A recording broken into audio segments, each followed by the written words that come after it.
I can't thank you enough, Robin. Well, these kids have made incredible progress in only a few days. It was nothing, Grace. I merely taught them how to sing. It was you who brought hope into their lives. Life must be quite difficult for them in reality, I imagine. That's right. Whenever it's time to say goodbye to these kids, they're reluctant to leave. But I've explored every corner of Dreamflux Reef, talked to everyone I met, and they all told me the same thing. This shattered dream is not worth clinging to. It seems you truly are a child of the Harmony.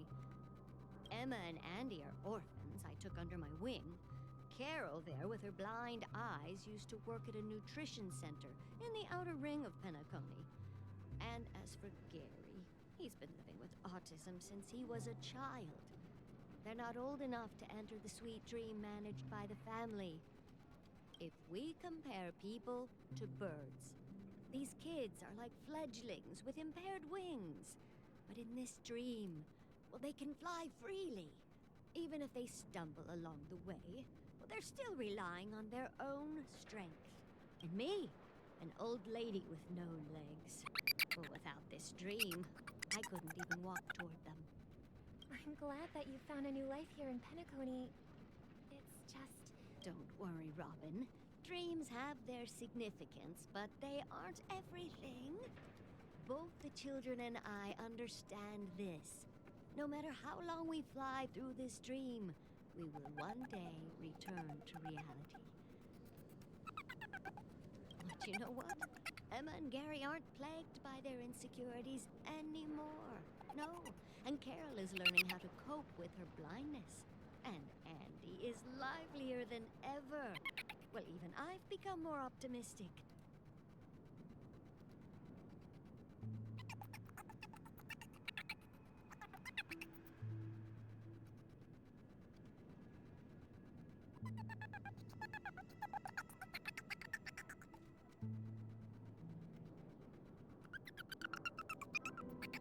You see, in dreams, we learn how to live. Once we return to reality, we learn how to survive.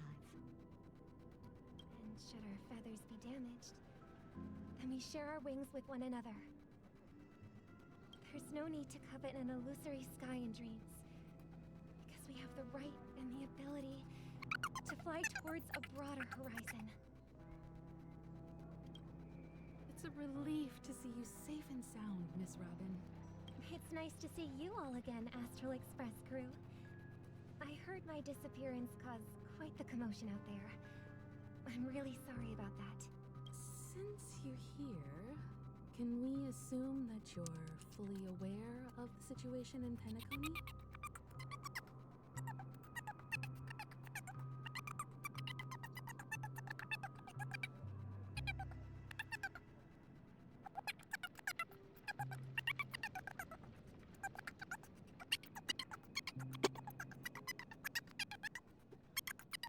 Ever since I returned to Penacony, my voice started to change, until it gradually faded away.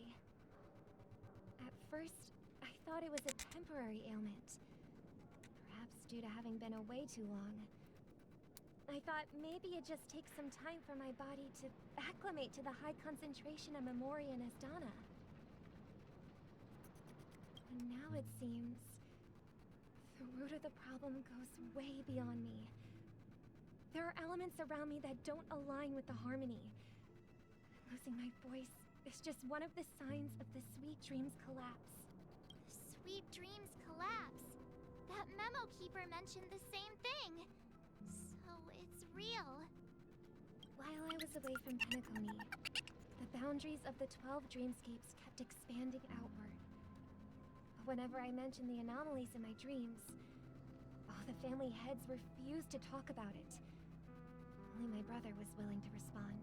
Later, I discovered the secret letters from the IPC ambassador, which further convinced me that there are hidden secrets beneath the surface of Penacony. So, following the clues in the Oak family's dossiers, I found my way here. The land of the exiles, concealed by the family under the guise of death. A dream within a dream, where Penacony's past is buried.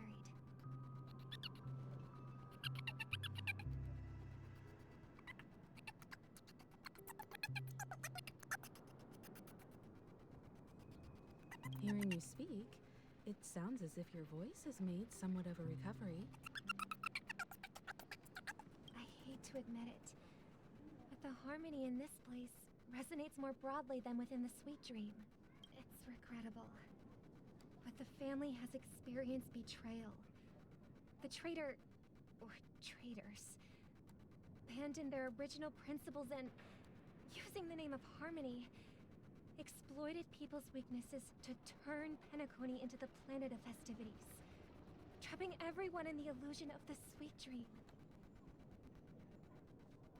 This is not the strong defending the weak, but rather the strong exploiting the weak. A world without equality won't ever be favored by the harmony. And naturally, those voices blessed by them have lost the ability to sing. Could there be another force influencing the family's shift in philosophy, Miss Robin? Considering what happened with Acheron, it's difficult to conceive of another entity within the realm of the harmony capable of influencing everyone. Unless a power surpassing that of an emanator is involved. I'd heard about what happened to the Cienjo Alliance, but as far as I'm aware, the family hasn't faced any such external interventions. Who knows? Perhaps I've just been away too long and missed something. Regardless, I cannot accept my home is moving towards the very opposite of what the harmony represents, while still claiming to uphold it. I must uncover the reason why Mikhail cut ties with the family, and who exactly it was who betrayed us all. Do you remember our arrangement, Mr. Micah? Well, here's my answer. I've decided to forgo my role, and never step foot on the Charmony Festival stage again.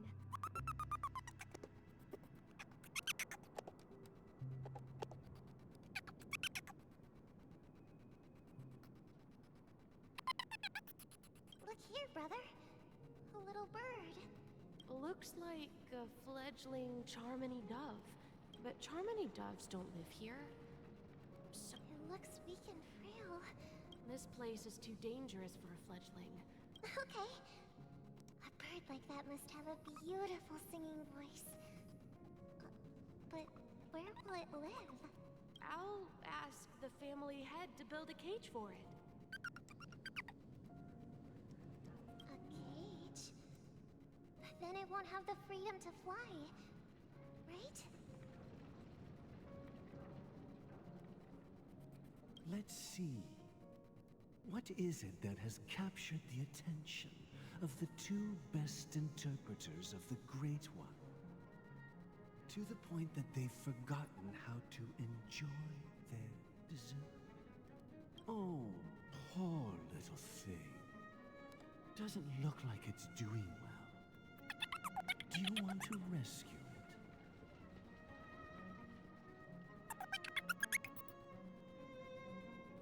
I do. But I don't want to lock it up in a cage. Why? Even if it's small and not fully feathered and can't sing, it didn't come into this world just to be locked up in a cage. Birds. They should be flying free in the sky.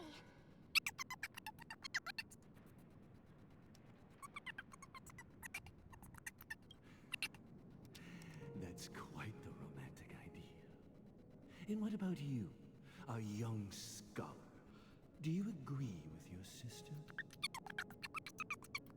I think she's right. But if we leave it out in the wild, it won't survive for more than a few days at best. Ah, I see. It seems our little scholar is still a bit unsure. Well, let me tell you youngsters a story. As you probably know, Charmony doves can fly through the air.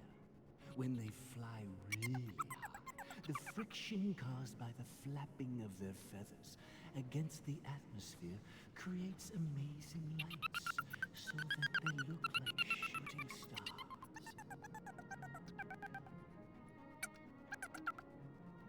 We've seen this spectacle so many times that we think it's just something they can naturally do.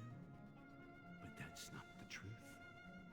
Their radiant display is the result of countless struggles against nature over generations. Their ancestors were too weak to survive on the ground, so to escape predators, they started seeking new opportunities in the air. After countless attempts by many generations, one of them finally figured out how to fly. It soared into the sky and never looked back at the ground again.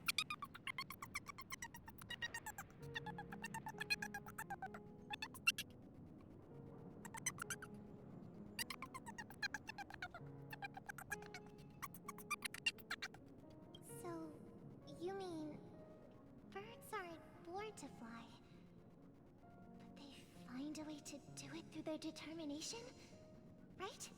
Well, that's an idealistic way of putting it. So, what are your thoughts, Sunday?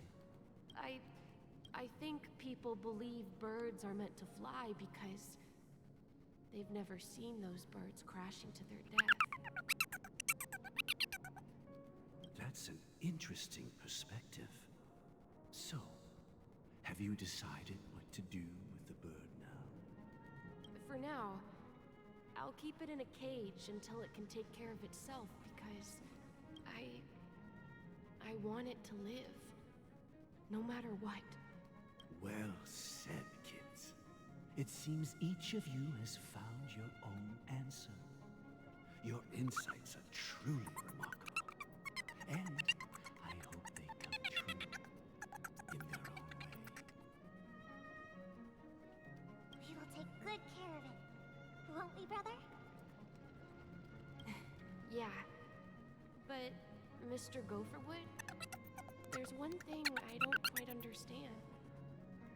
And what might that be, my son? What if this little Charmony dove never learns to fly in the end? I mean, if there are fledglings in this world that can never fly throughout their lives, should we let them go back to the sky? Only to see them crash to the ground and die?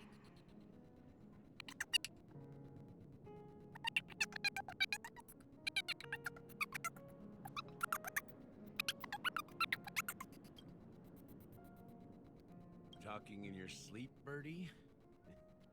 Time to wake up.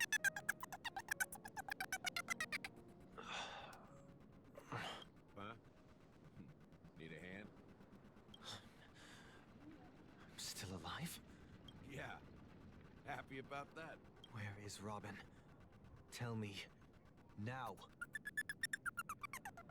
I knew that was going to be the first thing you'd ask. Don't worry, your sister is here, safe and sound. She's probably walking around the streets now.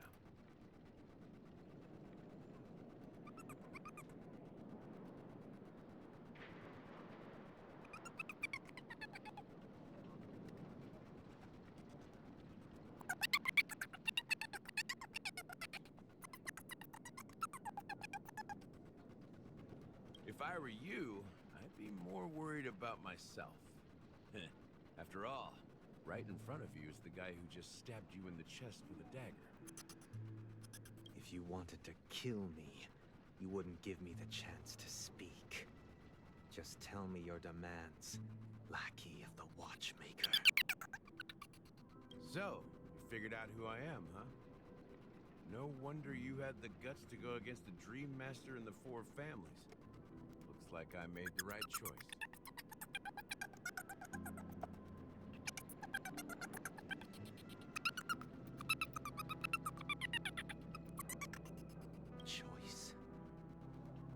aware of my plan and see through my act. Time is running out, so let's drop the charades.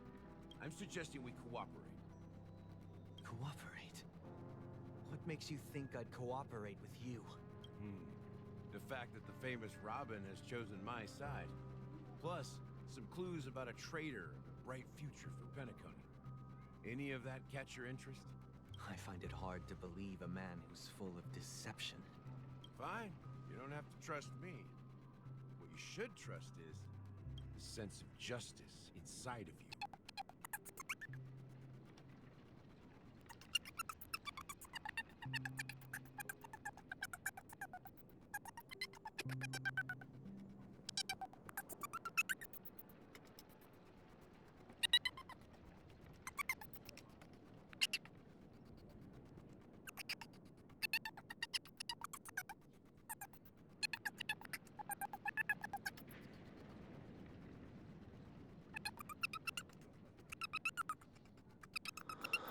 Show me Robin first.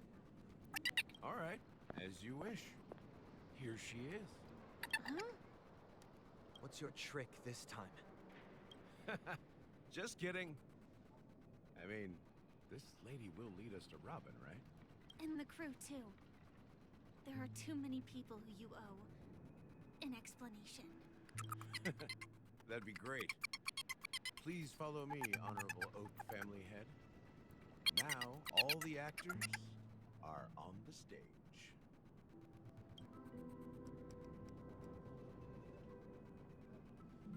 This is the monument I mentioned earlier. The names inscribed on it should be familiar to all of you. Rosalina and Tiernan. When Penacony was known as a frontier prison, it was the Trailblazers who connected it with the stars.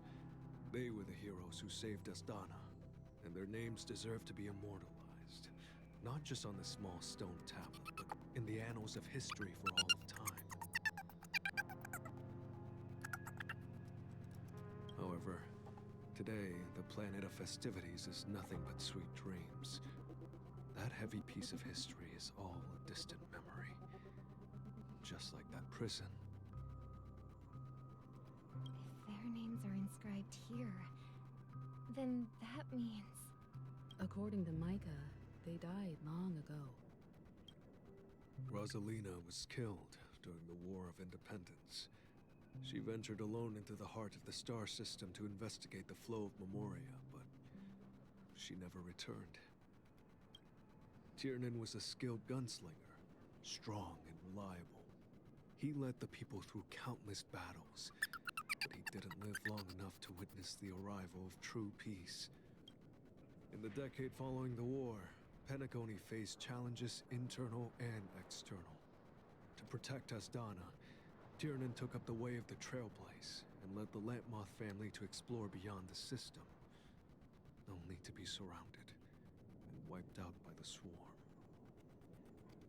Though I had expected as much, the tales of these heroes truly are sorrowful. True to the title of Trailblazer, they spent their lives venturing into the unknown. But what about this tablet? There are no names carved on it. When Dreamflux Reef was created, its owner was still alive. However, he insisted on erecting a monument for himself, saying that it will happen someday. Here we meet again. Everyone from the Astral Express. Robin.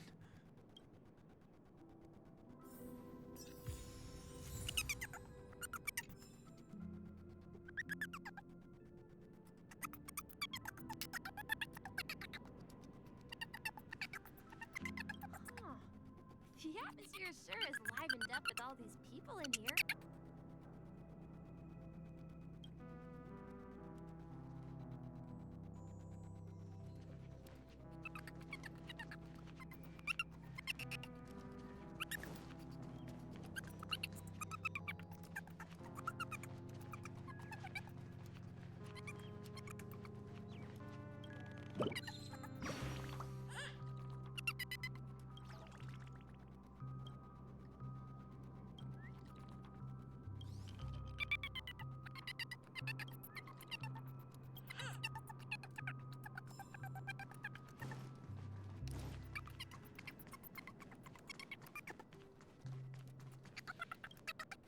I promised to give the siblings some privacy, so let's talk about our business first.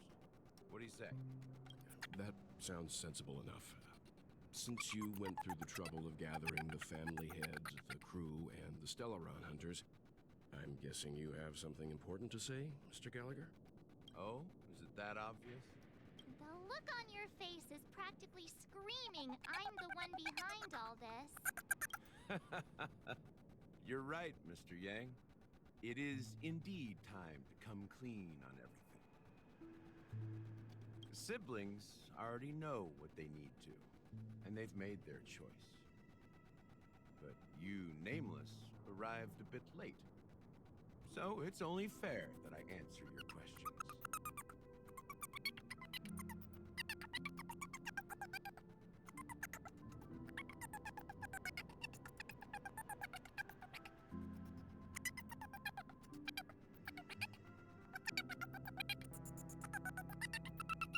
Before we begin, let me reintroduce myself. I'm the founder of Dreamflux Reef, the deputy of the Watchmaker, and the one who sent out that invitation. As Gallagher, the history fictionologist, I humbly extend my greetings to you all. History fictionologist? So what? Everything you told us was made up? Well, don't worry. Almost everything I shared was true. Well, except for the part about the family accepting me back. I double-checked with Micah, and everything he said about the family, the Watchmaker, and Mikhail is true. Thank you for your understanding. Now let's get down to business. I'm sure you're all wondering why I went through the trouble of setting up this battle for the legacy. Inviting different factions and stirring up a ruckus all over Penacony.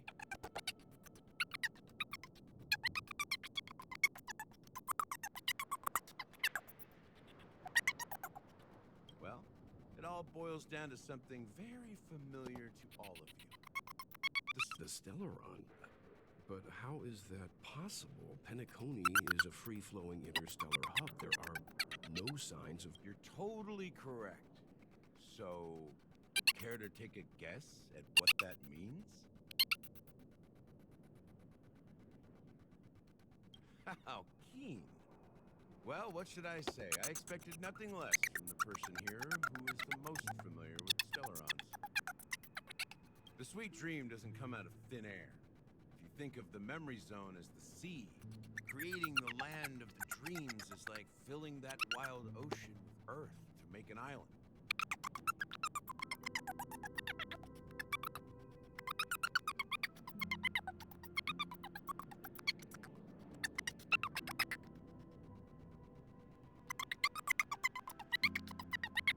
Achieve this feat without the help of an emanator of remembrance or enigmata.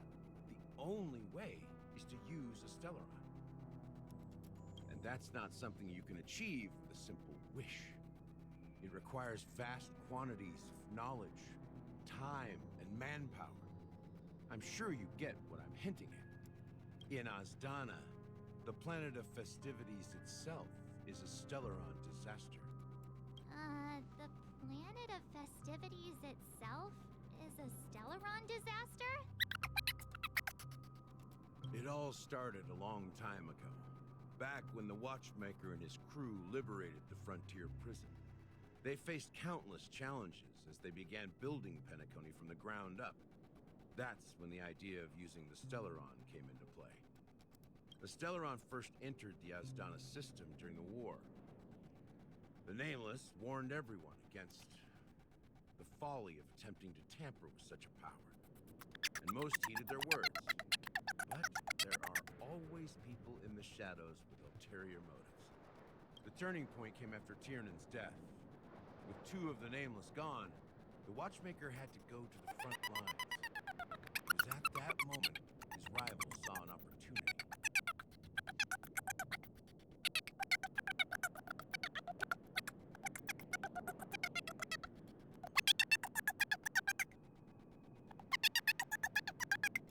By the time a representative from the Montour Systems family arrived at the Watchmaker's call, the the Stellaron had already been activated and was seeping into the primordial synesthesia dreamscape.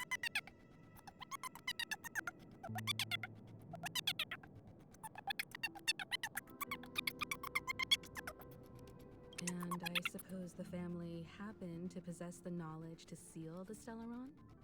Not just that. They knew far more about the Stellaron than the average person. They helped Mikhail swiftly quell the civil unrest and played a part in building Penacony under the disguise of the Harmony. Those 3 eras were known as the Age of Dreaming. The Watchmaker, who had been left in the dark, sent out invitations across the universe, spreading the hype around the land of the dreams. Then, how did they turn against each other? Remember the island in the ocean metaphor? The truth is, the Stellaron was never truly sealed. It existed in a different form within the dreamscape. Think about this. What would it cost to create and maintain such a lavish dreamland? It's people's lives. The opulent dream is built upon the decay of spirits, with a toxic elixir called pleasure flowing through the dreamscape. It tempts people to indulge in the dreamscape, and gradually their minds succumb, becoming nourishment for the sweet dream. Confusion, laziness, and cowardice, weaknesses that plague humanity, were magnified and nourished by the family.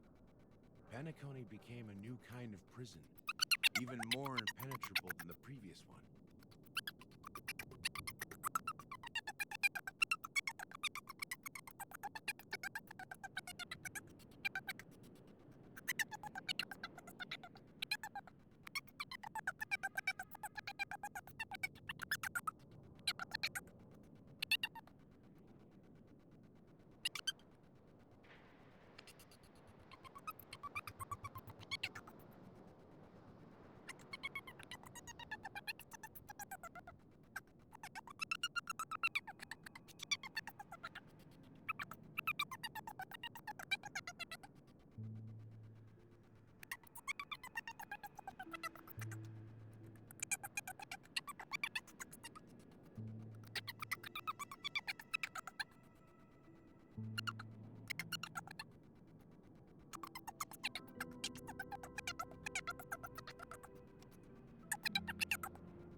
Sadly, we realized this far too late. By then, the family had a firm grip on Penacony, swiftly quelling any opposition that arose. At my wit's end, I had to use the power of the Enigmata and sought refuge in this chaotic realm. Over the years, I created a meme within this dream for our use. Dormancy.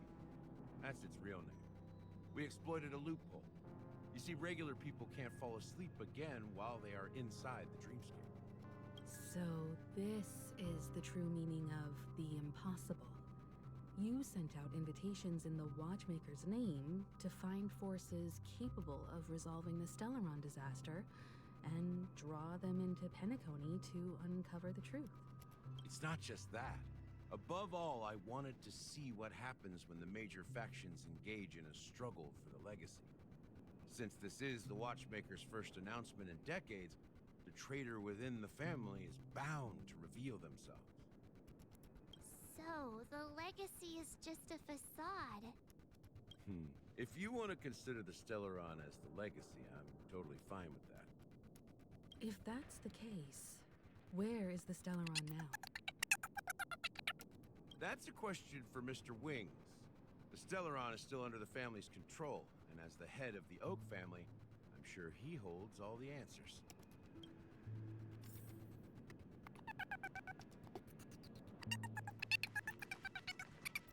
As I suspected, the core of this issue lies within the Stellaron.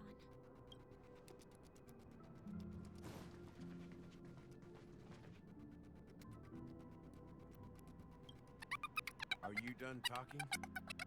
So, will you tell us where the Stellaron is? It is the Penacony Grand Theater itself.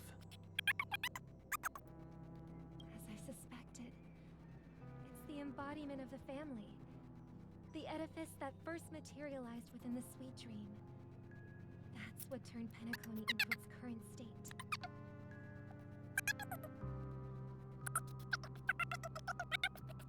As for the person who employed its power, it is in fact Mr. Gopherwood, the current Dream Master.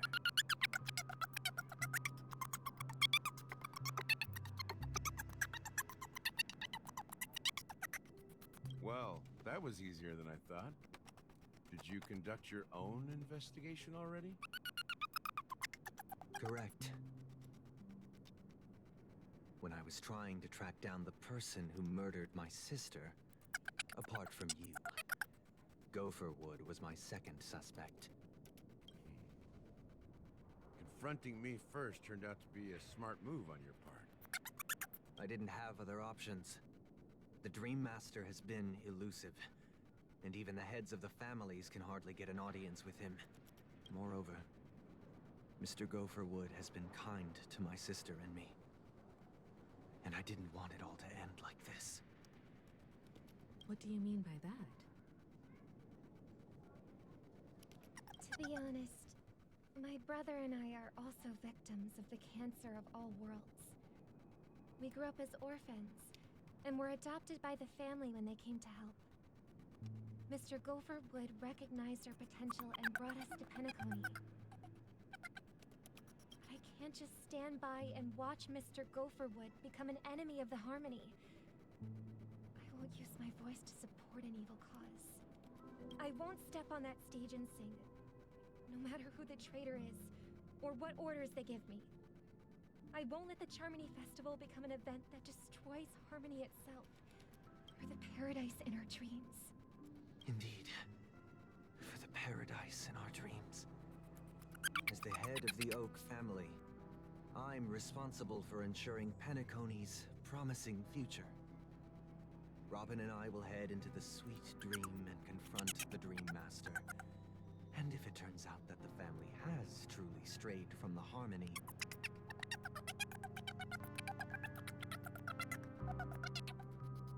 I'll fight alongside you. We'll put the Charmony Festival on hold and make sure Mr. Gopherwood pays for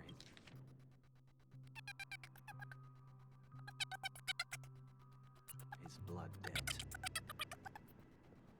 The enemies you are about to face aren't like this old dog here, who can barely even bark. Since our interests are aligned, why don't we team up? Maybe, just maybe, we'll have a shot at success. We have always been following in the footsteps of our nameless predecessors, and there's no reason to stop now.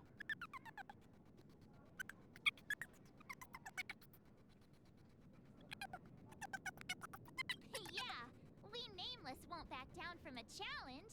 Isn't that right, Mr. Trailblazer?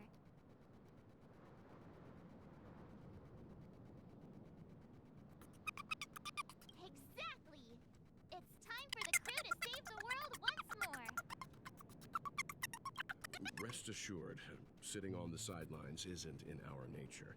Mr. Sunday, Miss Robin, I'm willing to accompany you on behalf of the Astral Express. Having a third party present should help with negotiations, and could make all the difference if things get ugly.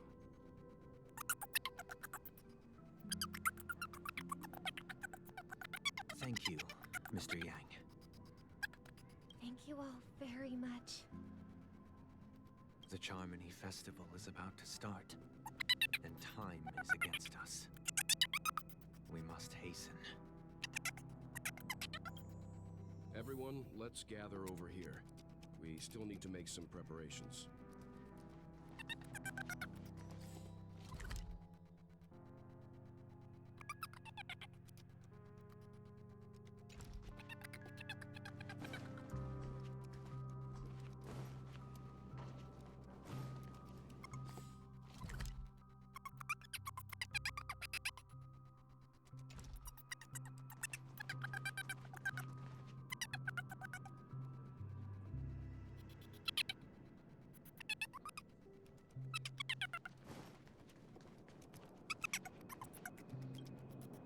may have been quick to step up to the plate, but confronting the... Huh? Even He's the leader of the families of Penacony, and he has the entire power of the Harmony behind him. Not to mention the Stellaron in his possession. We must proceed with great caution.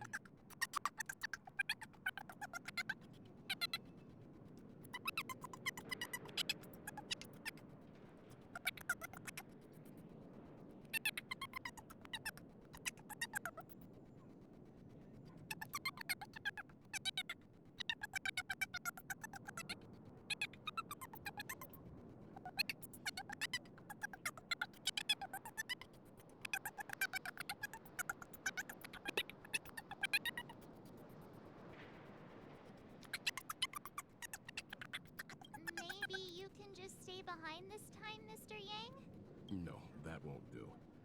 Even if we count Robin as an ally, something felt off about Mr. Sunday just now. Although, I can't quite put my finger on it. I have to make sure he won't turn against us when things start to get dicey.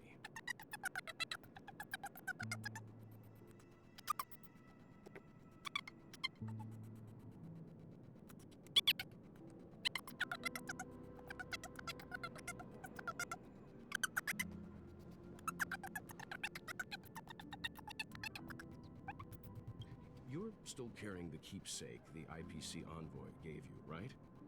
May I borrow it for a moment?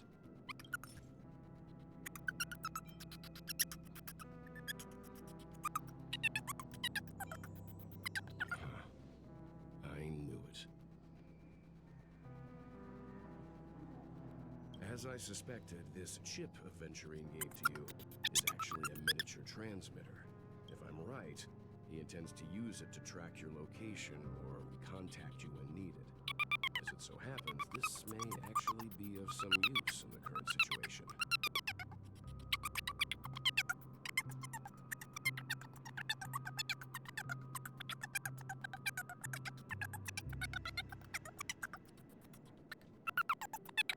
Aventurine?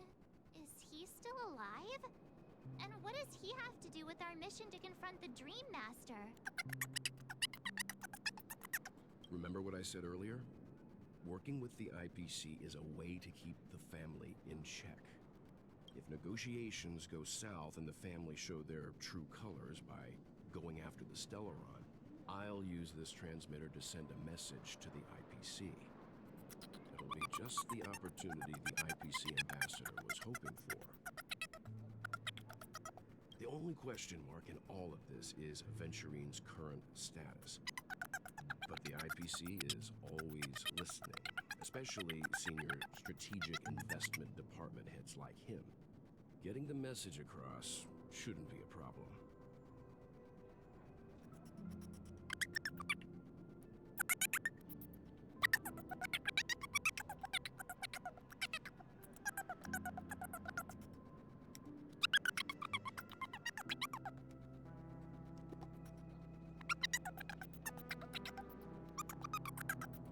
Good luck to you, Welt.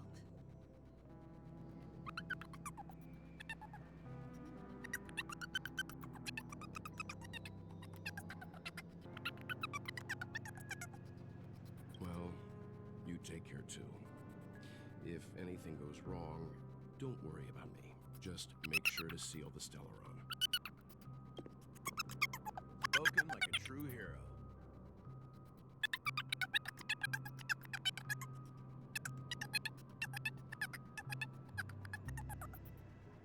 Even if the Dream Master is innocent, the family's corruption runs deep. I won't make the same mistake Mikhail did. Let's wish him the best of luck. Don't you have something else to tell us, Gallagher? Why would you say so? Before we departed, the conductor asked us to inquire about the three nameless in Penacony.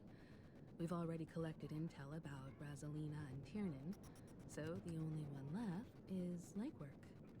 If I'm not mistaken, we've already met him somewhere, haven't we? It's not enough to say meet, but the answer is pretty obvious.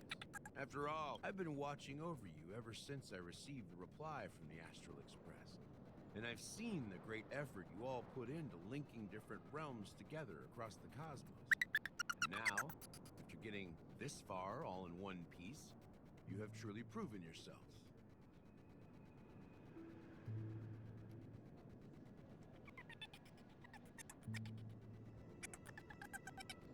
Miss Himiko, were you the one who repaired the Express and got it sailing through the cosmos again?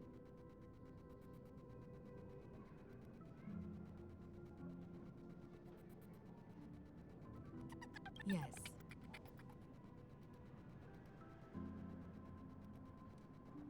And you two, young Nameless, you have very interesting life stories and extraordinary skills.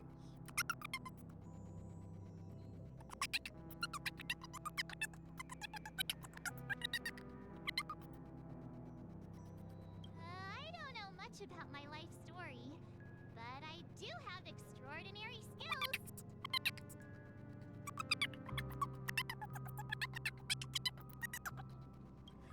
You're full of energy. Please send my regards to the conductor, Pom Pom.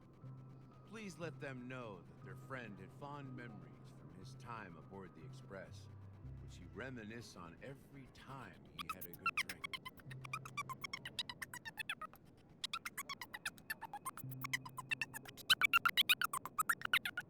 As for the last Nameless, he embarked, disembarked, and embarked again, traveling in a great circle, ending up back where he started.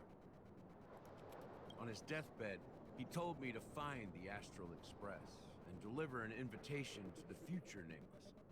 He left behind a special gift, a true legacy. Something that belongs only to the successors of the Trailblaze. Come with me. Now is the time to reveal it.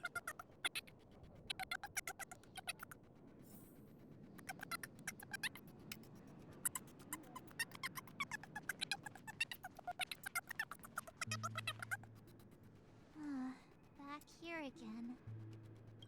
Sometimes I feel like you're still alive, old friend. Like you've still got so much to say, to do. I've kept my promise. Brought the future Trailblazers you've waited so long for. I don't know why you were so obsessed with that train. But I remember your last words. Don't let us down, old man.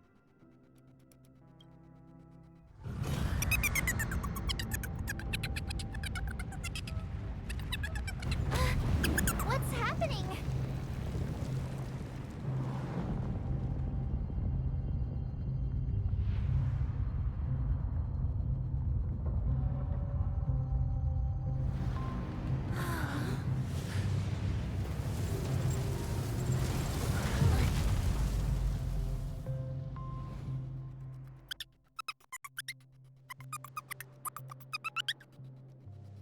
Go ahead. His resting place lies in the garden up ahead. The first and last Nameless of Penacony. Mikhail Char Legworth, the Watchmaker.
enough. The watchmaker is the third nameless. Even I could guess that one. The legacy he left behind was a dream bubble. I believe inside that bubble, there's something that holds meaning only for the nameless. After all, when I checked its contents, I found nothing inside. Maybe some Trailblaze runes? Even more mysterious than me. Well, let's have a look.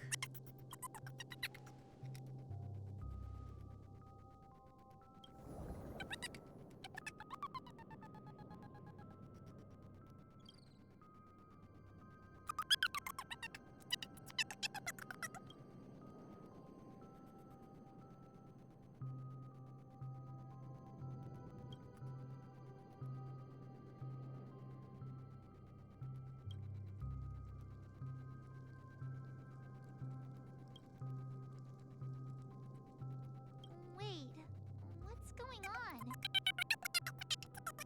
Seriously? There's nothing inside this dream bubble? How could a dream bubble be empty?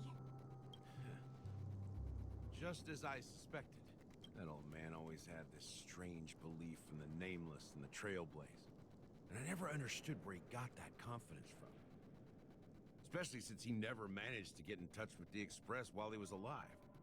I could never figure out what was going on in that old man's head. But this empty dream bubble is so typical of him.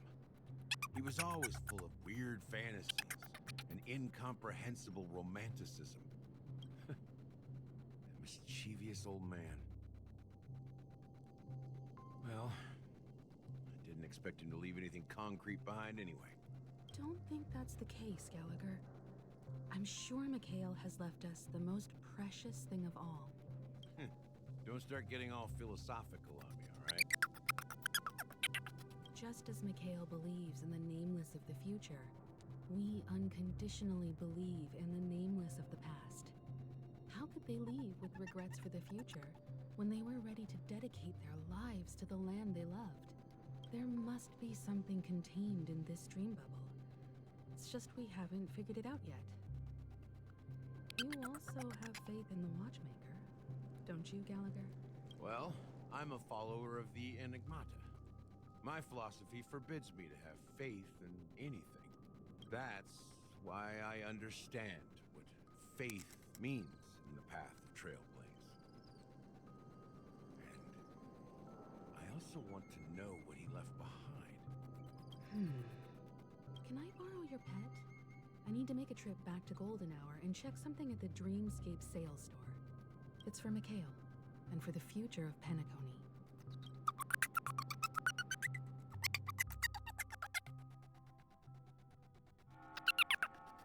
Welcome to the Reverie Hotel. Greetings. We're the name... The Astral Express? Yes, my companion's already checked. I see, but your companion... Now the plans have changed again. And you... Me? He's my fellow trailblazer. Oh, I see. Since there's a precedent, it shouldn't be a problem. I'm sorry, dear guests, but it seems I'm unable to reach the other members of the Astral Express. What do you mean by unable to reach them?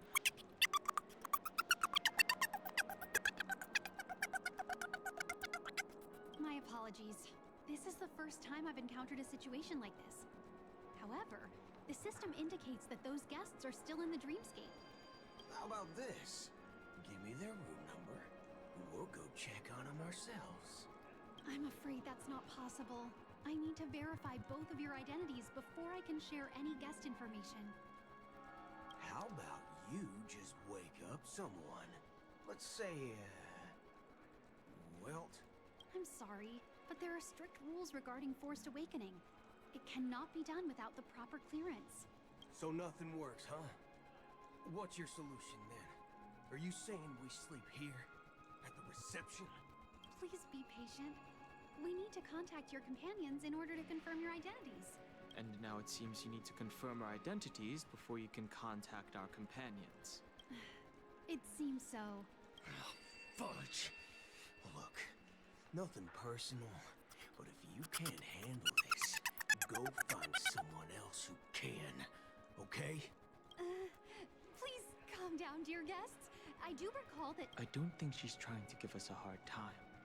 She really just doesn't know what to do. I have a bad feeling about this. You tried to contact them on the express earlier, but they didn't respond. Something doesn't seem right. I need to leave for a moment. Sure thing. Just don't keep me waiting forever.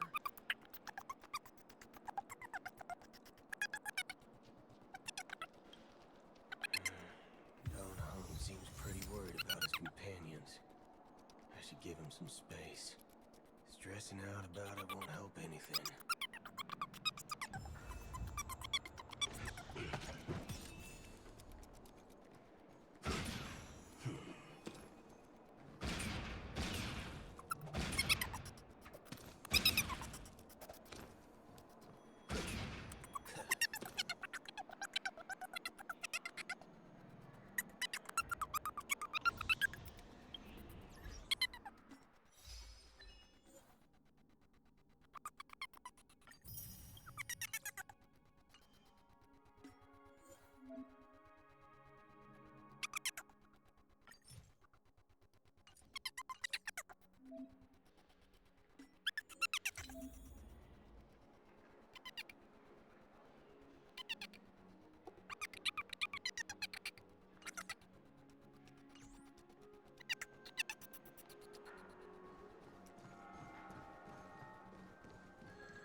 Charmony Festival's about. Hey!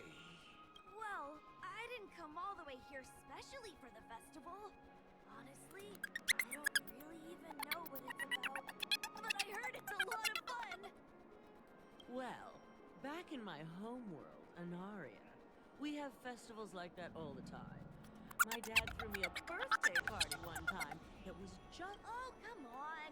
The Charmony Festival is a once-in-an-Amber Era event. How can a birthday party compare? Well, you never know, right? Maybe on her world, birthdays only happen once in Amber Era. Anyway, let's forget about that. Have you heard about the, unsettling things happening in the dreamscape? Unsettling things? What could possibly go wrong? It better not ruin the Charmony Festival! I've been looking forward to it! Relax. With a big event like this, there's bound to be lots of gossip and rumors. Don't worry. If anything does happen, the family will be on top of it. Oh, that's a relief. I didn't come all this way to see the festival go down the drain.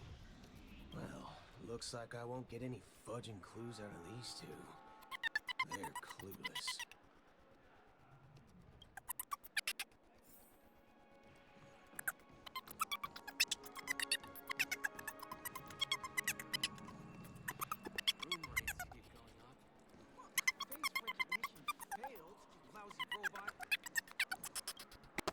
Greetings. I'm Cody of the Bloodhound family, head of security for the hotel. How may I assist you?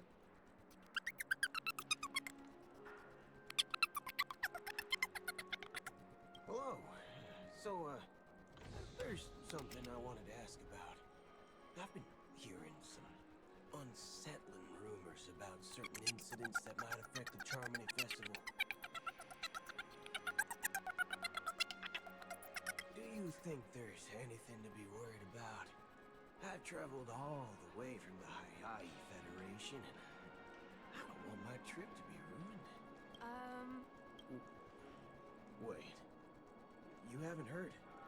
I'm not sure where you heard those rumors, but they're completely baseless. I can assure you, as a representative of the Bloodhound family, that everything is going smoothly for the Charming Festival. At present, all of the families are focused on making sure the festival starts on time. Even the Dream Master himself has arrived.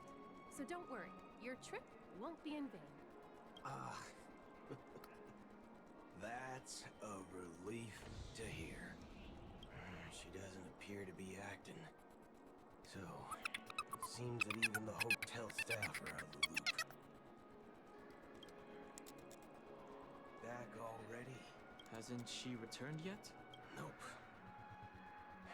I'm starting to wonder if sending her to contact Sunday was a good idea. Neither the staff nor the guests seem to know anything about what's happening in the dreamscape, and wherever we go, all we see is people enjoying themselves. Definitely not a good sign. I agree. Another unusual thing is that the Oak family is supposed to be in charge of organizing the council and managing everything inside and outside the dreamscape. However, I walked around the hotel but didn't meet a single member of the Oak family on such an important day. Well, I'll be forked. If I remember correctly, the head of the Oak family is that Sunday guy, right? We shouldn't linger here too long. Let's go back to the Express for now. Not so fast. Have you ever robbed the IPC, bro? If you run away now, everyone will be chasing after you. Are you suggesting we sit here and do nothing? I wouldn't say do nothing. But let's stay put for now. Even if the family has ulterior motives, they couldn't have anticipated us showing up here. We're the surprise factor for them. They don't want to attract unwanted attention from certain outsiders, so they won't do anything reckless. See? The IPC lackeys are keeping a close eye on this hotel. If I were a family member, I'd find an official excuse and keep the surprise factors here. If we just wait here, that would be like walking into their trap. Of course, we don't need to walk into their trap. I gave a backup plan to the memo keeper. If it turns out we won't be allowed to enter the dreamscape, she'll order a drink for me in the VIP lounge at the hotel. In reality... A secret signal. That's right. Oh, a concrete object can indeed help the memo keeper establish a connection with you. But Boothill, if you have more backup plans in the future, I hope you'll... I'm sorry, but it's one of my quirks.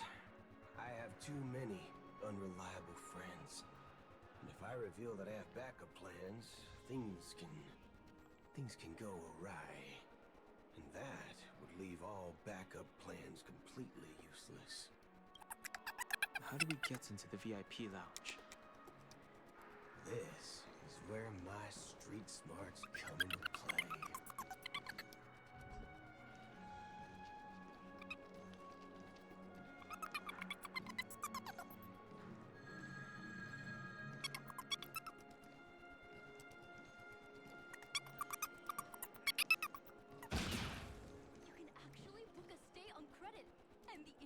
Surprisingly low.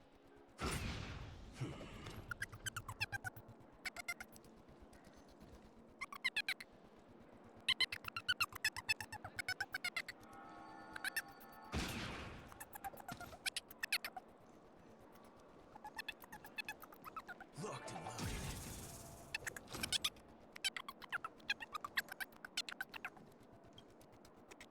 You're the lobby manager, right?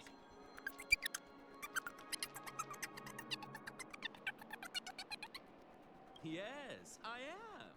How may I assist you? We're the Nameless from the Astral Express. We wanted to check in, but there's something wrong with your system.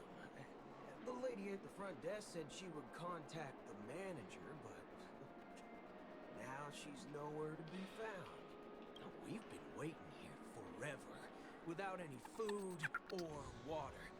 What the fork, man? Is this how the family treats its guests? Is this your idea of street smarts? Starting an altercation? It's called standing up for your rights. I apologize for the inconvenience. Please wait while we try to contact Mr. Sunday. I'll arrange 2 premium seats in the VIP lounge so you can rest there while you wait.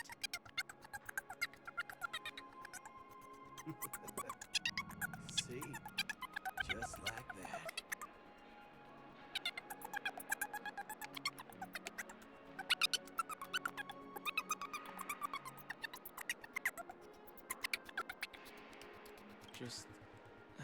Just don't call yourself nameless next time.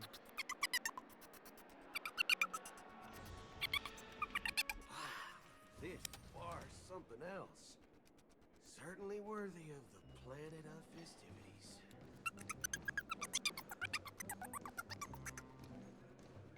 One peach soul glad? Good evening, gentlemen.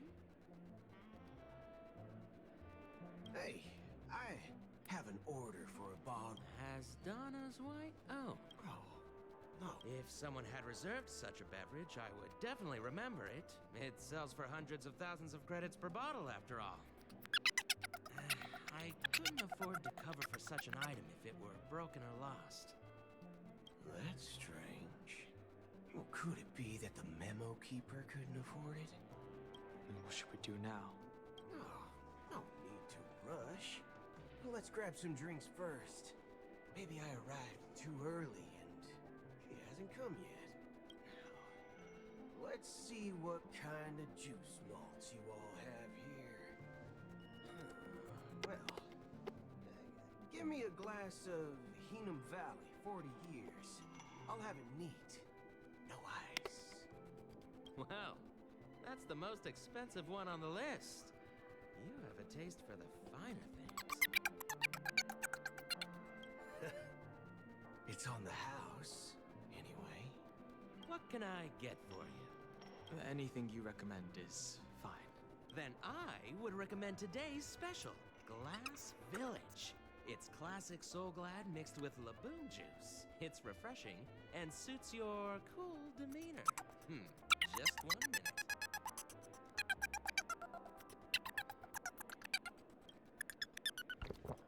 This flavor. Dynamite barbecue with rocket fuel. Ooh, really hits the spot. Truly the finest sherry cask-aged malt juice in the cosmos. Dynamite barbecue with rocket fuel. Is that really something that humans enjoy? Hey, this guy doesn't know anything at all. As long as you're satisfied, dear guests, please enjoy.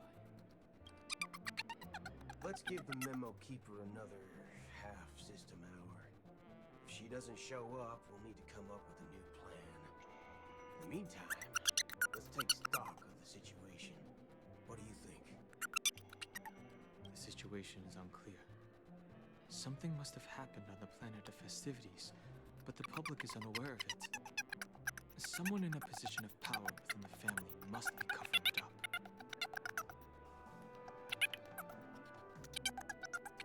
It's unusual for the followers of the Harmony to invite other factions, let alone the IPC and the Masked Fools.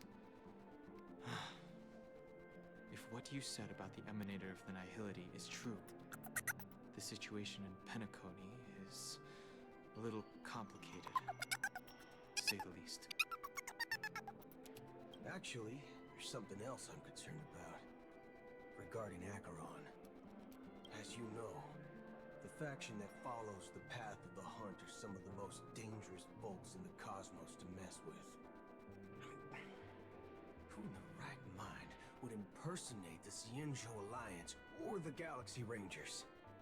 Isn't there a saying among the Xianzhou people that the Rainbow Sect lets their Lux arrow do all the beating?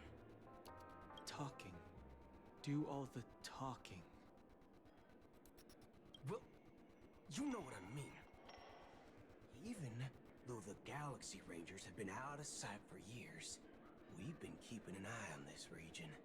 Even the dumbest criminals know better than to mess with the Annihilation Gang, much less the Rangers. But that Acheron lady, she doesn't seem like a lunatic at all. On the contrary, she's highly logical and organized. She knows exactly when to hold back and when to strike without mercy. And you believe that someone like her would have an ulterior motive for impersonating a Galaxy Ranger? I'm not entirely sure, but I do have my suspicions.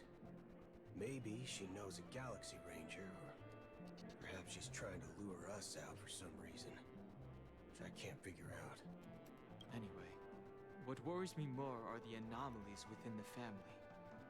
They've summoned followers from various paths for the festival.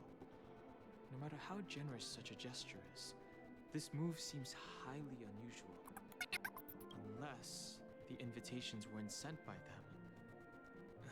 If that's the case, it's even more intriguing that the family insists on organizing the Charmony Festival, despite the chaos.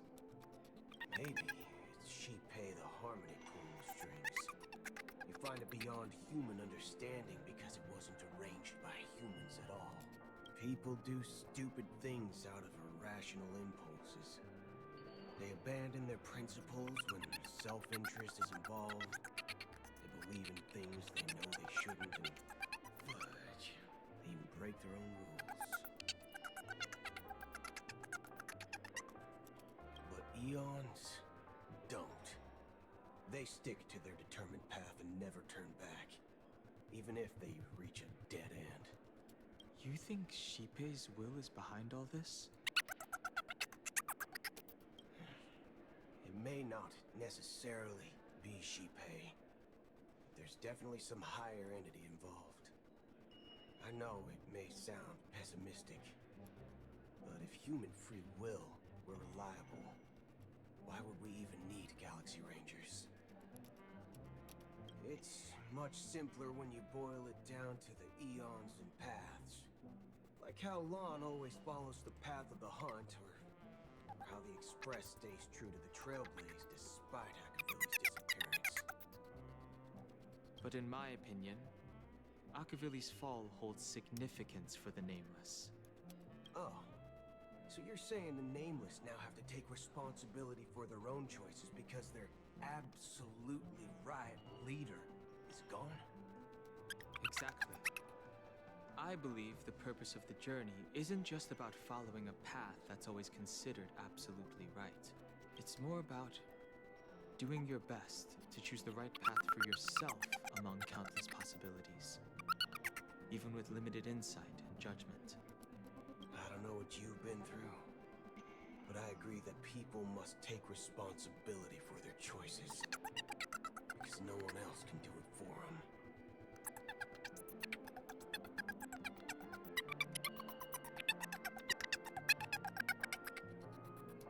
That's why the Galaxy Rangers need to uncover the imposter and figure out her true intentions. Just in case. I have a backup plan if the Memo Keeper doesn't show up. This is my final backup plan. I promise. You sure have a lot of cards up your sleeve.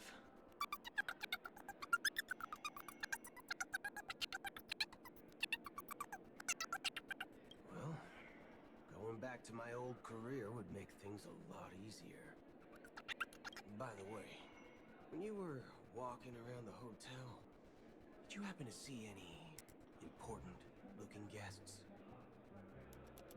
What's your plan? It's simple. We just grab some hostages and use them as bargaining chips with the family. Or maybe we can even take their identities.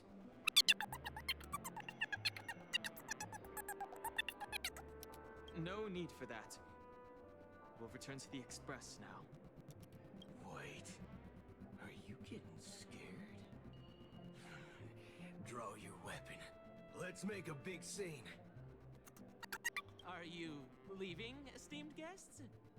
Would you like to cancel that as Donna's White Oak you just ordered? Huh? As Donna's White Oak? But didn't you just say... Ha ha. Looks like you are a bit intoxicated, esteemed guests. You ordered a bottle of As Donna's White Oak just a moment ago. Looks like your memo keeper friend has finally arrived. Oh, right. Sorry, my memory's not the best. You know, too many modifications and all. Anyway, let me check. Well, fork me. It says Donna's White Oak, all right. And there's a note. I'll be waiting for you on the Astral Express. No mistake. That's her message to you. She knew the hotel wasn't safe, so she suggested we find another place. Well, looks like we took a detour, but now it's back to the Astral Express. So, what are we waiting for? Let's go.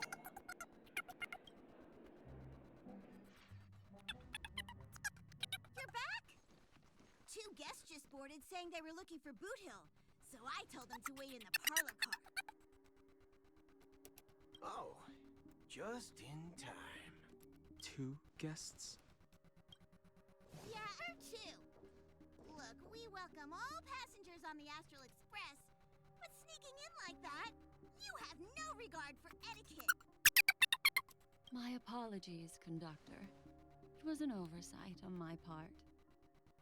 I assumed you were already acquainted with the garden. Given the chaotic situation in Penacony, the Nameless are the only ones we can truly trust right now. You are the memo keeper. Pleased to meet you, Dan Hung. I've seen you in others' memories. And as for Boot Hill, this is our first face-to-face meeting. I hope you enjoyed that bottle of Astana's White Oak. You sure have a refined taste. Finally, Memo Keeper. Well, let's cut to the chase. Spill everything you know. That's precisely what I intend to do. But before that, please allow me to introduce myself. My name is Black Swan, and I serve the Garden of Recollection as a memo keeper. As for Acheron's story, I'm sure she knows it better than I do. Greetings. I'm Acheron. What? You Garden of Recollection shirtbag! You betrayed me! I apologize, but she did that at my request. Due to certain reasons, I have been exiled by the family. Thankfully, this memo keeper came to my aid and helped me escape their surveillance unnoticed. To be honest, it was more like stalking than helping. And the process was far from unnoticed. But we did escape. I asked her to guide me to a place beyond the family's reach and to contact a few trustworthy individuals. Namely, all of you. Trustworthy? Son of a nice lady. You think I'm dumb or something? How about this? I'll put a few bullet holes in your head and see what secrets spill out. Then, we can talk about trust. It doesn't have to be like that. I'm willing to answer all your questions, but not right now. If my cover hadn't been blown, we might have had more time, but at the moment, we don't have any other options. No other options? What do you mean? This is the only way I can ensure everyone's safety.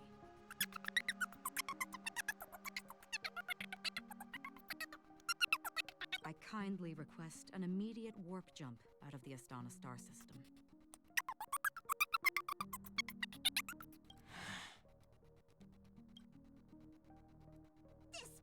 Ranger is requesting? As far as I can tell, she's not a threat and seems to be telling the truth. I've briefly traveled with your companions and know their whereabouts, Dan Heng. Please rest assured, your nameless companions are safe, but they need our help. As for Boot Hill, you may have guessed. I've been waiting for you. Galaxy Rangers are known for their elusive nature and limited contact with each other, so this was the only way I could reach out to you. Only by doing this can I find a true Galaxy Ranger and fulfill a long-standing promise. To return his relics to their rightful owner. Someone once told me that every rainfall is like a gift from the heavens, a sign of their mercy upon the world.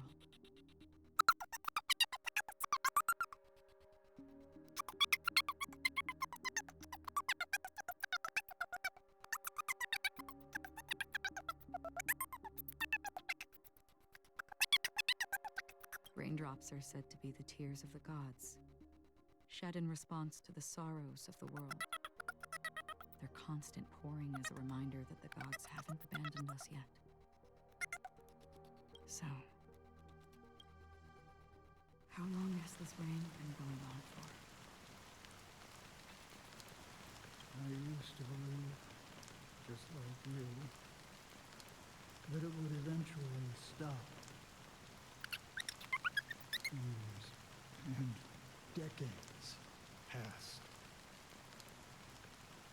And in the end, such hope faded away before the rain did. Looks like the god you mentioned doesn't exist after all.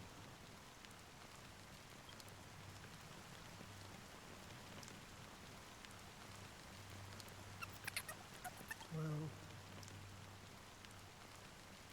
let me share a story. Mortals who walk the paths are like sailors on a vast ocean, leaving behind a trail that creates countless ripples of possibilities. These ripples last longer than the fleeting lifetimes of humans. And for some, their presence leaves such a strong mark that it's reflected in the waves. Like those shadows on the ocean.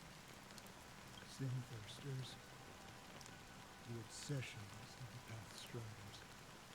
They emerge from the depths of IX, seeing themselves as masters of their own destiny, unknowingly repeated the actions of their past lives.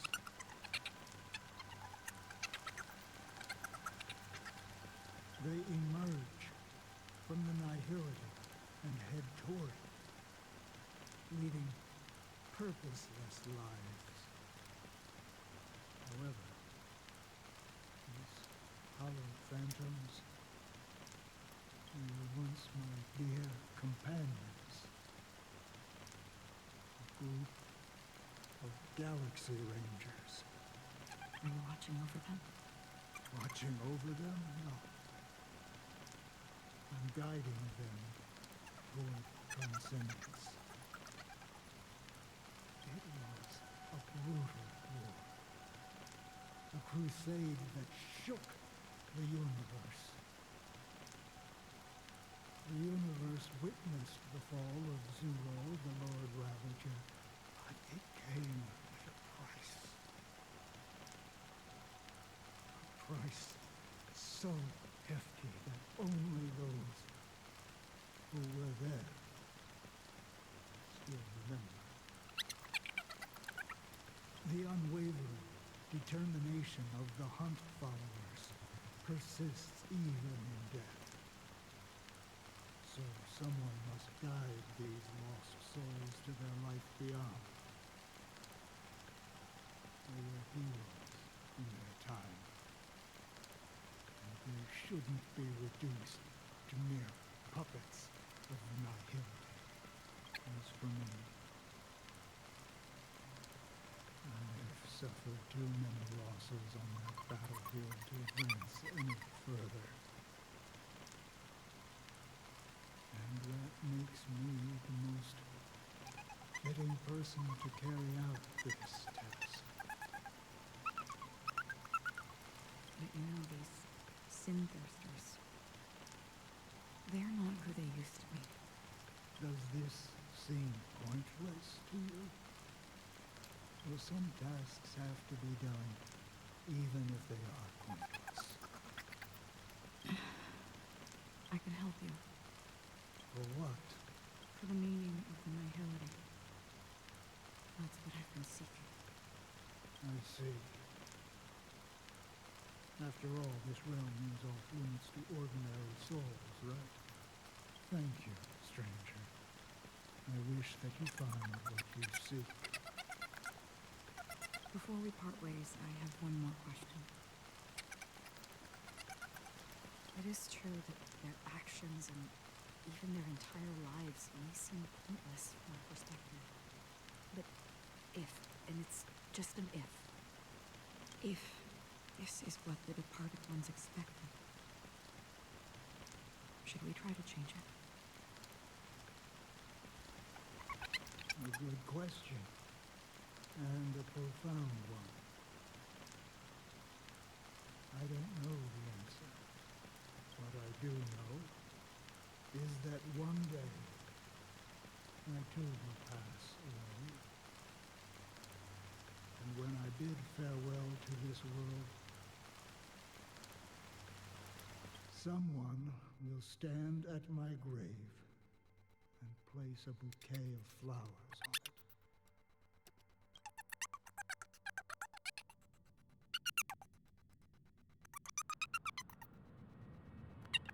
When I appeared as a child, my speech, mindset, and soul reflected immaturity and innocence. As I grew into adulthood, I left behind my childlike side. I humbly request your blessings, esteemed advocate of Xipe. Come to me, my kinship. I have sought their presence with us. As you wish. I have faithfully served the Alfalfa family for nearly a decade, promoting the path of the harmony to the best of my ability. However, I made a mistake yesterday. While I was preparing dinner for the family head, I accidentally dropped a prepared dish on the floor. Out of laziness, I lied and claimed that everything was ready. Although the head has dismissed me as punishment, it has been tough to sleep with the guilt still gnawing at me, as I worry that the seeds of evilness may have taken root in my soul. So, I confess to you now, to seek atonement for my sins. Do you sincerely repent and vow to change your ways?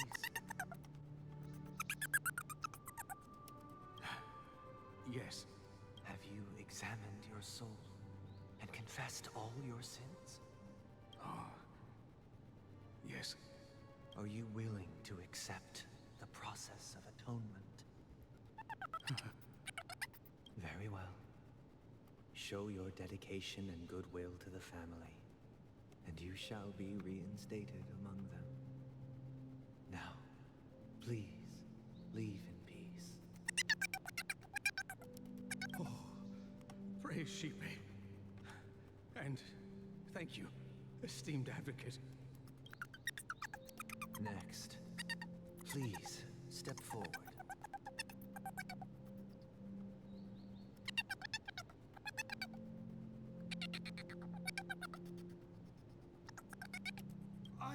I wholeheartedly confess to you. Please, pardon my sins. Rest assured, I have implored their presence to be with us. As long as you are sincere, absolution will be granted. Oh, great. You know, I arrived in Penacony as a stowaway. I sold everything to get a ticket. My house, my land, and my 2 children. I see. Please, go on. My children were starving, and I hoped they'd have a chance at survival if they became slaves here. If I can strike it rich here, I'll lift them out of that situation and give them the life they deserve. But the Bloodhound family got wind of it. They're on my tail, hunting me down. I thought I could bring my kids here. It was all my fault. All my fault.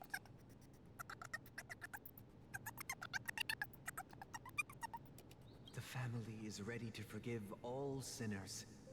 I'll ask the Bloodhound family to cease their pursuit. You don't need to live in fear anymore. Oh, thank you. Thank you. I'll work my hardest to redeem my children and make them part of the family. Praise the Harmony! Next, please step forward. Hey! Long time no see, Mr. Sunday. The most esteemed individual in Penacony, and the next leader of the Oak family, right? I have sought their presence with us. Let us proceed. Sure. Let's just get this over with. I have sinned. Please forgive me. I wasted half a pizza at breakfast, and a bottle of Soul Glad. That's it. Nothing more. When we wrap this up, I've got a robo-ball game to catch, you know? Do you seek to atone for your sins through good deeds? My sins? Starting to sound like a saint, huh? Well, let me tell you something. Neither the family nor you have the right to judge me. You think nobody knows what your precious family has done? About the watchmaker? Huh? Don't kid yourself, Featherbrain. Those dream chasers might be fooled by your act, but don't fool yourself. Before you start spouting off your holy verses, answer me this. Where does the power of the Oak family come from? And your power? What makes you think you can sit there all high and mighty, looking down on everyone else? Well, I've spent enough time in confession today to enter the Harmony's paradise, right? Then I'll take my leave. Good luck with your election, and, don't make me regret my investments in you.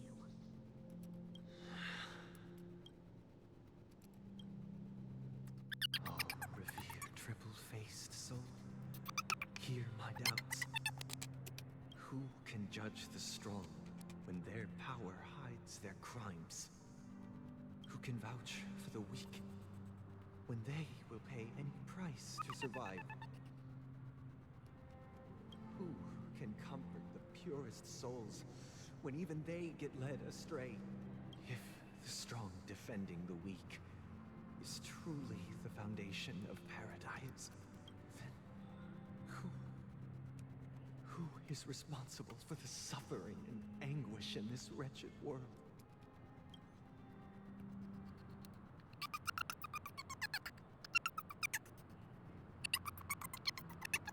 Brother? Brother? Brother, are you all right? I'm fine. I've been working long hours, and I just made a trip to Dreamflux Reef and back. So, I'm a bit out of sorts. But it'll all be over before we know it. You've been working non-stop on the Charmony Festival, Mr. Sunday, and no one could have predicted this incident. Even if the Stellaron does pose a grave threat, I still feel sorry for all the trouble we've caused you.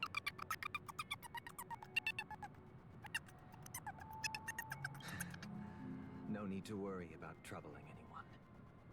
The Charmony Festival was meant to spread joy and harmony across the cosmos. But now that we know the truth, I'm afraid we'll have to cancel it. It has always been our wish to make everyone happy, so we'll do our best to explain everything to the Dream Master. I'm sure he'll understand. Even if the negotiation does not go smoothly, I'll refuse to go on stage. Without the Chord Master, the Harmonious Choir would not arrive, and the Charmony Festival would be just a grand performance, and nothing more. I'm relieved to see your determination.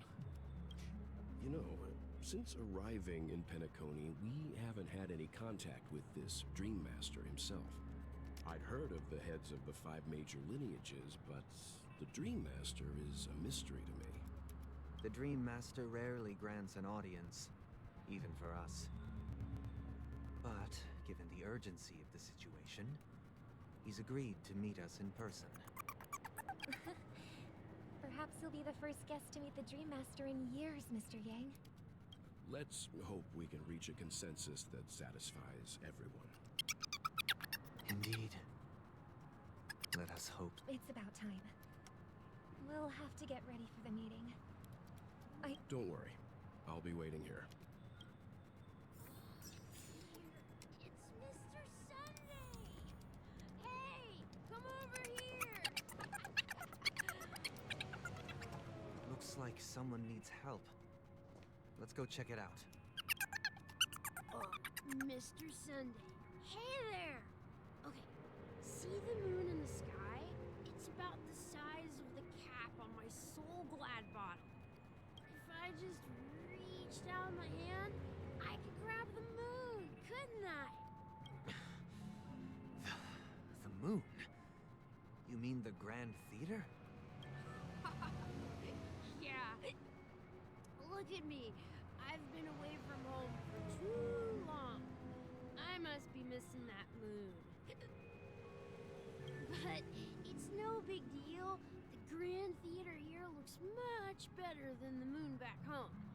It's just magnificent. They told me not to sell everything I had just to come to Penacony. How short-sighted.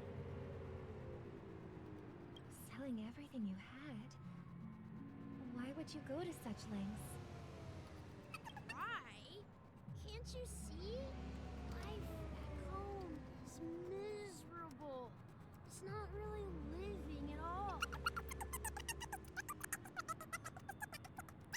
It's better to be here at Penacony. No pain, no worries about tomorrow, just sweet dreams. You can do whatever you want. That's what I call living. Yeah, now this is the life. Is this truly living? Huh? What did you say, young lady? I didn't quite catch that.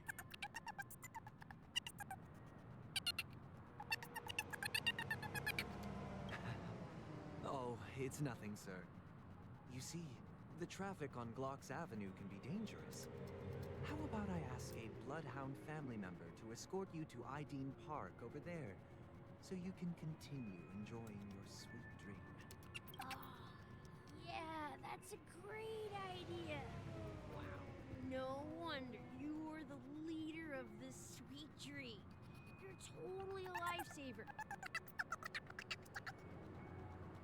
See you around, Mr. Sunday, and it was nice chatting with you. What's up, sister? This is the land of the dreams. But why do they live like this? The man we ran into, he doesn't seem happy at all. Even though sweet dreams are nice, they're just illusions. But for him, they're the only way to survive, even if it means giving up on reality. That's not really living at all.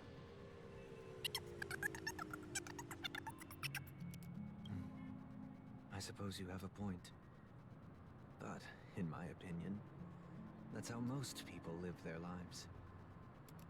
Why do you say that?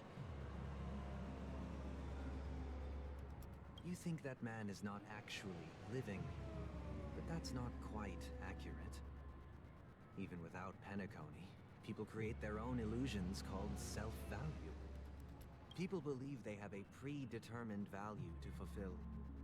Gaining value means gaining power, and those deemed worthless are seen as the weak. However, value doesn't come out of thin air, and there's a limit to it. To accumulate value, people have to take from others. So, the weak get exploited and oppressed. Are you suggesting that this is not how things should be? Exactly.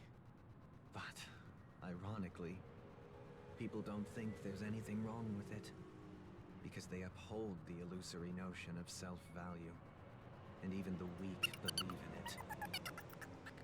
Survival of the fittest. That's where all the tragedies in the world come from.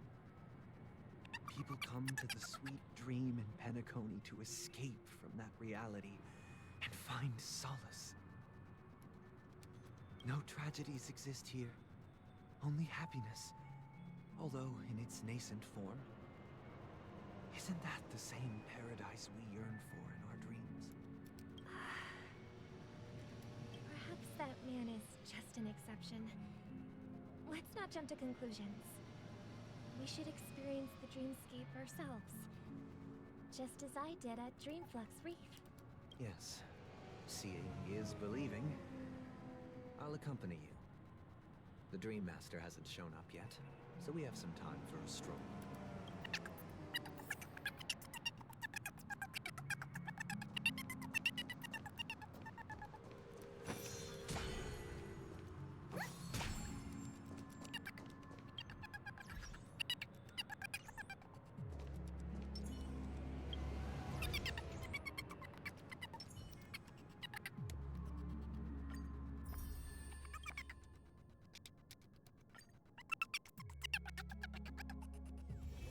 It's getting late.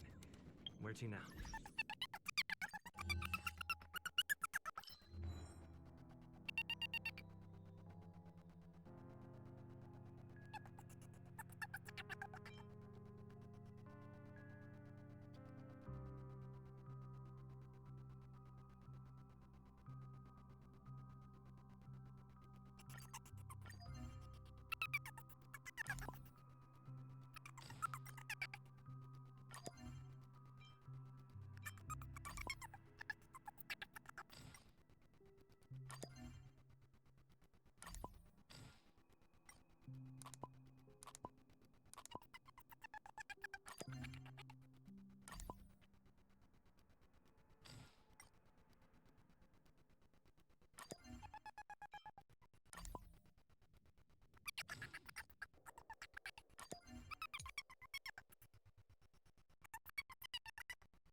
The tour is over, and it's time for some rest.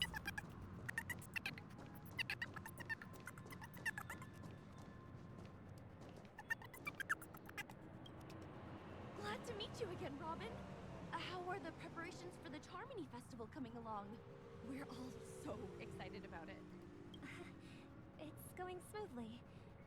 Thanks for making the trip to join the festival. You're too kind, Robin. It's a pleasure to have guests from all over the universe celebrating day and night. I can't stand being lonely or bored, so this jubilant dreamscape is perfect for me.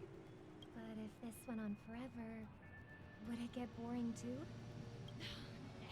Not at all. Who would get tired of having so much fun? Every day, you get to wear fancy clothes, explore all sorts of dream bubbles, indulge in delicious food without gaining weight, and you never get old or sick. As long as you can afford a room, this place is the ultimate paradise. But you know that only a few things can be brought back from the dreamscape to reality, right? That's exactly why I don't plan on bringing anything back. Just enjoying the dream itself is good enough for me. I mean, I'm not one of those long-living species. I only have around 60 or 70 years in this lifetime, and there's so much to worry about. Being happy here is pure bliss. Only in this sweet dream can I truly feel like I'm in control of my life and fate. Who would want to go back to reality after experiencing this bliss? I see. I genuinely wish you all the happiness in the world. And I wish you a fantastic performance, Robin! I'm off to the Blue Hour for the ball. See you later. Seems like that guest's perspective didn't resonate with you either. She had a valid point. I could sense her genuine happiness. It's just that...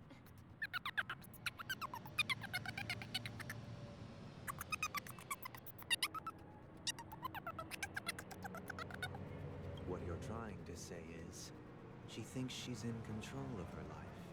But in reality, she's just escaping from reality and seeking solace in this sweet dream.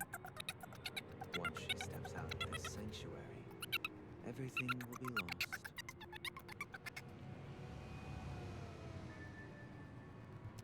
Well, she did make mention of being able to afford a room, didn't she?